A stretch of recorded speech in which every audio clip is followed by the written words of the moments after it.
what were some of your favorite moments in relationship building while you were president and attending, or even in some of your other leadership roles, attending these types of um, conferences? So partly what I appreciate with the speakers and the ability to network that way. And I'll be honest, one of my favorite authors of all time is Tom Peters.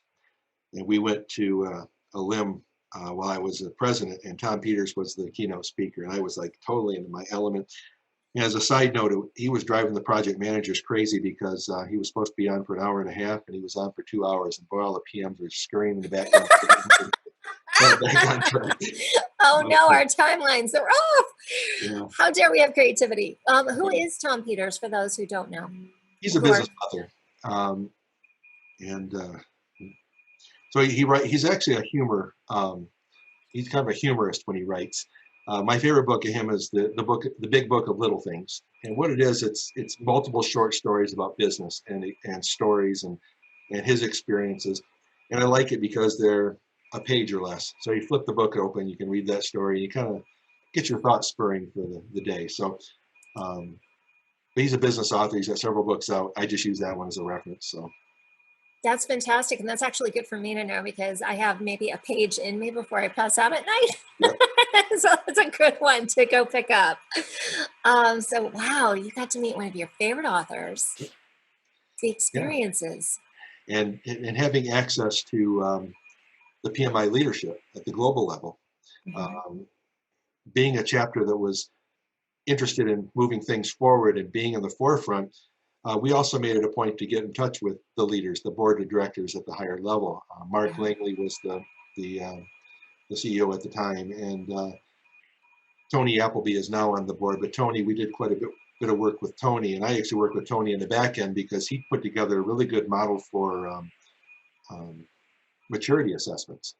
So I was able to take that tool, modify it. I got his permission first, but modify it. I've used it both in my corporate life, and we've used it with the PMI chapter. So those are some things I pull out that mean a lot to me. So that's fantastic. And then those are the things that you can turn around and teach us. Exactly. Yeah, because knowledge is no good if it just stays in your brain. No. No. Do you have any classes coming up that we may be able to attend virtually? Any kind of speaking sessions, any classes? From me, no. But I think our VP of Professional Development, we're going to be sitting down and seeing what we're laying out for the next year for chapter development. So yes, I have spoke at different venues. I spoke on the global stage at PMI. I've spoken locally. I did one of my favorite rock groups is Pink Floyd, so I did a presentation at a PDD for project management and how Roger Waters did The Wall.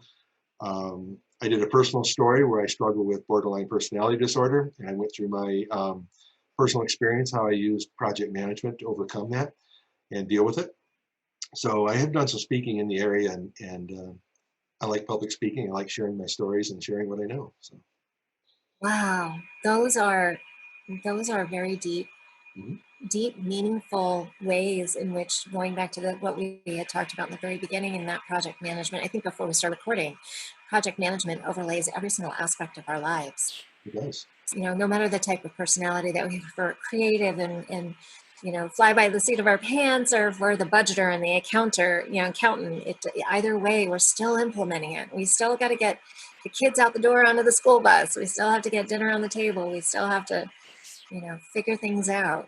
But it's not just us. If you think about it, and my son was going through Boy Scouts, and one of the challenges they have when you go from a Star Scout or Life Scout to an Eagle Scout is they think that they can wait to 2 weeks before you turn 18, you can do your Eagle Scout project.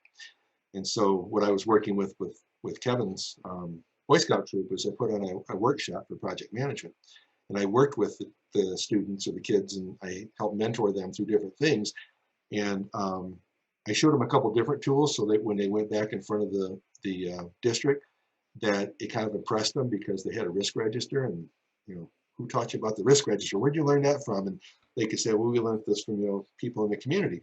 And So the whole point of that was project management isn't just in our jobs and in our adult daily lives. It's a life skill, and it's something that I've tried to pass along to my kids and kids as I get to know them, because it's a life skill that whether or not they become a project manager in the future, they're still going to use those skills. Yes. Yes. Yes. The whole when they look at how they have to clean up their room that's been destroyed. Yes. If that happens, yeah, It happens on a daily basis here. I don't know what you mean by the word if. yeah. I mean, if they're going to clean it, they Oh, never yeah, clean it. there you go. If they're going to clean it. Yes, it is definitely on at that time management. Everything is definitely a life skill. Every single aspect of that. Yeah. Any of these speeches that you have given in the past, are any of them recorded? Would we have accessibility to any of those? I believe a couple of them are.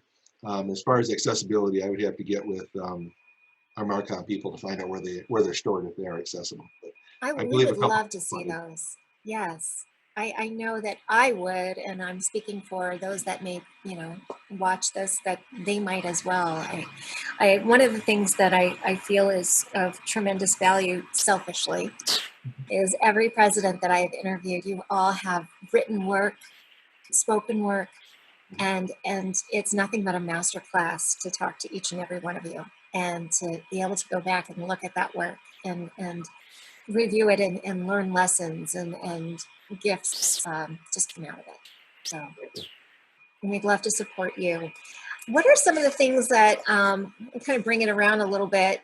I know we had talked about this briefly in the past. For those that are watching this, I don't know if you have noticed all the way in the back corner of Brian's room, the is that a Pac-Man machine? Yeah, it's a Pac-Man machine. I think I put enough quarters. I'm an '80s kid, and I think I put enough quarters in a Pac-Man machine to retire by now. So a few years ago, my wife bought me the Pac-Man machine, and it's gotten its use. It's starting to wear out. The paint's starting to wear off it because I play it so much. So although now I don't have to put quarters in it, I just keep hitting the start button. So Have you gotten any better? no, no, I get to a point I get frustrated, I stop, but at least it's not costing me quarters. Exactly, exactly. And slices of pizza wherever you're at, Yeah, whatever. Yes, pizza exactly. parlor you're at. So, being an '80s individual, many of us are. We love the '80s movies. We love the '80s video games. Do you have any other hobbies outside of the Pac-Man? Music. I played trumpet in high school. I played it in college and a few times since then. I've dabbled in the bass. I know enough to be dangerous, but I collect music. I've got over 38,000 CDs, and a lot of that are a good chunk of those are live and live concerts that have been recorded. Um, my favorite group, of course, is Pink Floyd, and I've got between the individual members and the members themselves, I got about 2,000 CDs, and I've actually collected almost 50% of every concert Pink Floyd ever performed. So music is my shtick. I love music. Um, Always have it on in the background. Always listening to something new. So I have no favorite genre. Whatever plays, plays. Okay, so yodeling, I don't have opera. any yodeling CDs, but if I did, I'd listen to them. I do have opera CDs, so I do listen to opera. Of course.